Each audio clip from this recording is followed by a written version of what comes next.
VLSos here. This is a video lesson on polynomial graphs. We're going to review and add to what we've studied about polynomials. Let's take a look at a familiar equation. Y is equal to x squared minus 1. This is a quadratic, and we can think of it as the parent parabola that has been moved down 1. That'll help us graph it very quickly, and the graph of x squared minus 1 looks like this. We could think of this quadratic equation as a polynomial. It is a polynomial. It has two terms, so we could also call it a binomial. The highest exponential value of these terms is 2. That's why we can also say it's a quadratic. If we set this equal to 0, then this equation x squared minus 1 equals 0 will find the solutions for x, those values that are the x-intercepts. And if we put this in factored form, x plus 1 times x minus 1, it's in the factored form that we can easily find the values of x that must make this equation 0. Each factor is made 0 by selecting a specific value x, which is also the root or the solution or the 0. In this case, we can see that x is equal to -1 to make this first factor 0, and if x takes a value of +1, it'll make the second factor 0. These are the x-intercepts.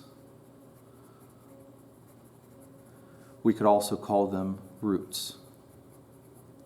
But remember, we were calling this a polynomial, and in our study of polynomials, we observed that this polynomial has a degree of 2. That's why we call it a quadratic, highest exponential value of 2. And from our previous lesson, if we know the degree of a polynomial, we know exactly how many solutions to expect. So if this has a degree of 2, we should expect 2 solutions. And indeed, we've already found them. They're x equals -1 and 1. So these x-intercepts, which we can also say are roots, another word for it, are also solutions.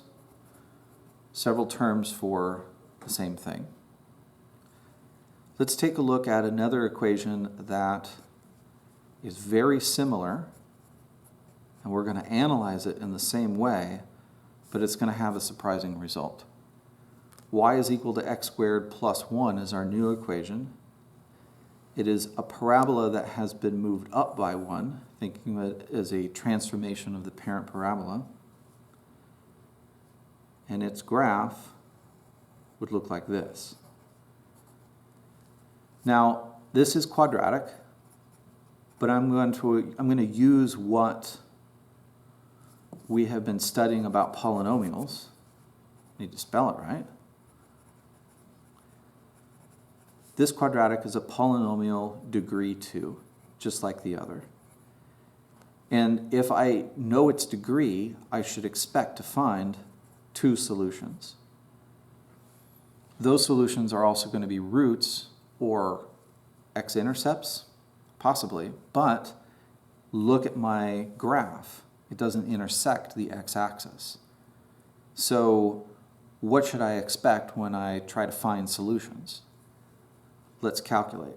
If I set this equal to 0, and I'm not going to go to factored form because that would be difficult or not possible with the algebra that we have, but I'm going to solve for x by first subtracting 1 from both sides, and then taking the square root of both sides to get x by itself.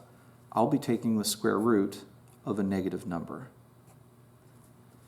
So if I'm expecting 2 solutions, I got something that is problematic, or it's been problematic in the past. And when I undid the square, I also have to remember that I'm going to get the 2 possibilities by the plus and minus version when I undo the square.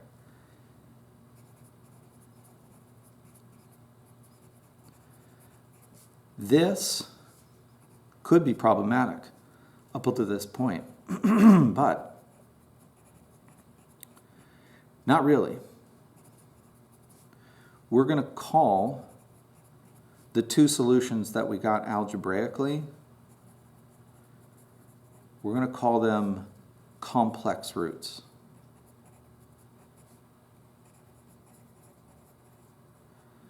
And very soon, we're going to talk about non-real numbers.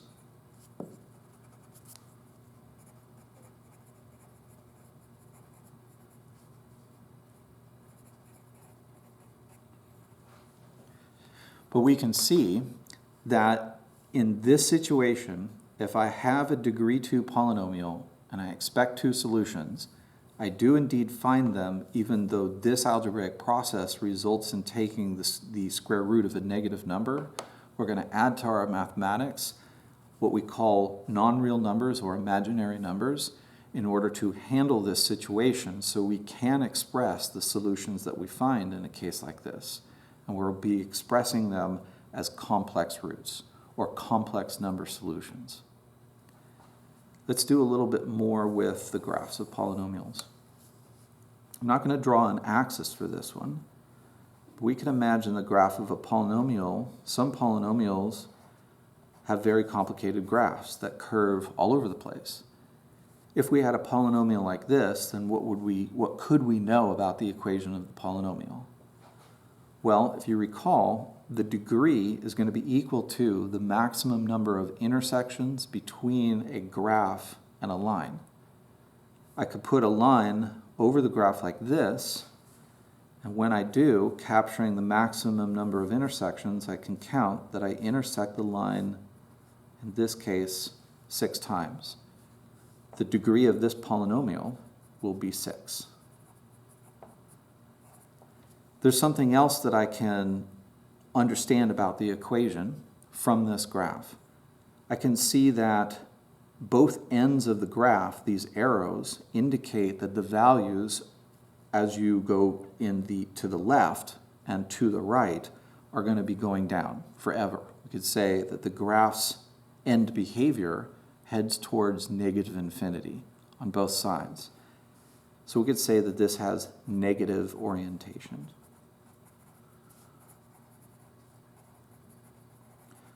Negative orientation is a simple term to describe how the ends of the graph are going to result.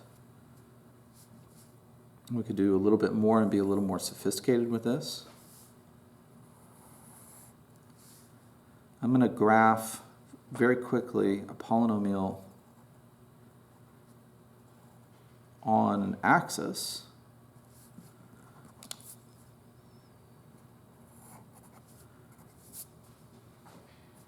And analyze it the same way.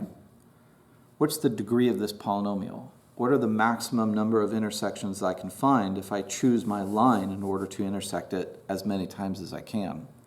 If I put my pencil down, I can see that a line can be drawn in such a way to intersect 1, 2, 3, 4 times. So I know that this polynomial has a degree of 4. If I had the equation for it, then I might be able to find 4 solutions. I can do more to find the equation. If I count each box on this graph as 1, then I've intersected at 0, 2, and 3. So I can begin with the factored form of the polynomial, taking advantage of the fact that I know the roots. I know the values of x for when this polynomial is equal to 0. Then I can write the factored form as x minus each of these roots. Each root has a factor. So x minus 0 is a factor, which can be simplified to just x. X minus 2 is a factor, and x minus 3 is a factor. But wait a moment. I should expect 4 solutions. That means that x needs to be represented 4 times. If I multiply all these factors together, it ought to produce one term that has an exponential value of 4, because that's what a degree 4 means, as well as the number of possible intersections. So something's missing. I haven't left out a factor. I've got 3 x-intercepts. I have 3 factors, 1 for each. Where's the 4th? The 4th is going to be here at 3. It's a repeated factor. I could include in the equation an additional parenthesis with an x minus 3 factor, or I could square the one that I've already made to show that there are 2. And the reason that there are 2 is that when a function hits the x-axis, or the curve just touches the x-axis and then curves around and goes back up or back down, that is a location in which you're going to have possibly repeated factors. So expecting 4, I saw 3. This must be the location of the repeated factor to bring it up to a total of 4. I have the full equation in factored form of the polynomial. I could distribute it, or I could solve for, I've already solved for x if I've graphed and found the x-intercepts. One more example.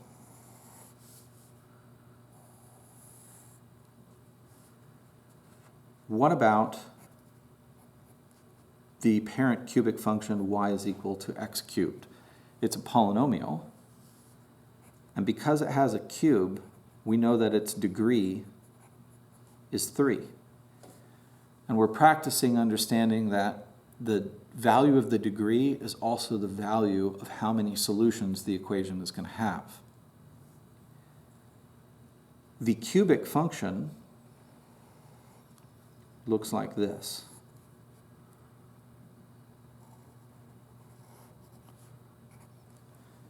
If it intersects the x-axis once, then what are the solutions to x cubed equals 0 if I expect 3 of them, because the degree is obviously 3?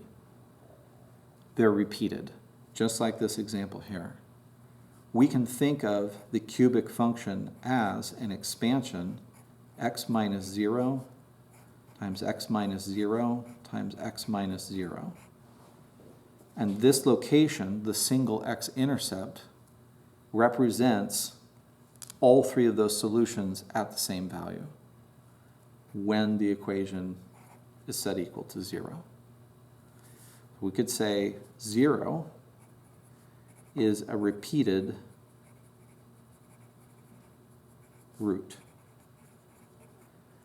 Just like in this example, 3 was a repeated root. It was repeated twice. 0 is a repeated root 3 times.